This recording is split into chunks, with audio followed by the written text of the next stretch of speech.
we went out to all of our customers and we asked them, if you could wave a magic wand, what do you wish Procore would do differently, better? And one of the things I heard loud and clear from our customers was, hey, Procore is a very ambitious company. Y'all are always pushing the boundaries to try to innovate. Refocus on your core and innovate there. Like, a lot of what got you here is what makes Procore great. And so we heard that message loud and clear about a year ago was, hey, let's make all of the basics at Procore just world class, because some of them, we needed to finish that last 10%, or we needed to push our thinking and really think about the connected workflow across a bunch of areas instead of just thinking about, one more feature on an estimating tool. And so with that, we have a bunch of core innovations on the tools that everybody uses every day. So I'll give you a few examples. We just made a massive investment in schedule. We have quadrupled the size of the engineering team. We're focused heavily on the field scheduling use case to make sure, because we're not trying to replace the master. We'll have a two-way sync to the master, but that's a contract, right? That's a contract with an owner.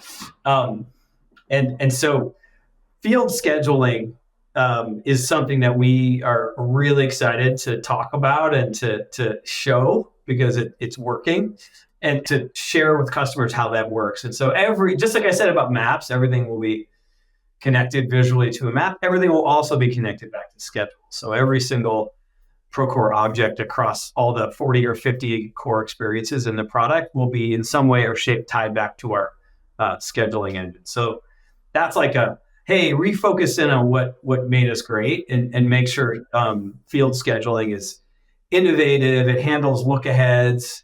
It's AI and intelligent, because you're getting risk profiles of different objects being created in the project that help you understand whether something's going to change.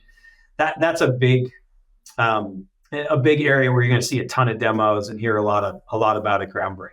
Another big part of innovating in our core, we wanted to take a step back and ask ourselves what the future of safety looked like. We kind of had a little heart to heart about hey, safety needs to fundamentally change. It's at the end of the day, our goal should be 100% of people go home safely to their families. What is that? What does the world have to look like for that to happen? What does ambitious look like here? We went from a place of forms to digital experiences, but now it's time to go. Most of safety should be done with passive methods.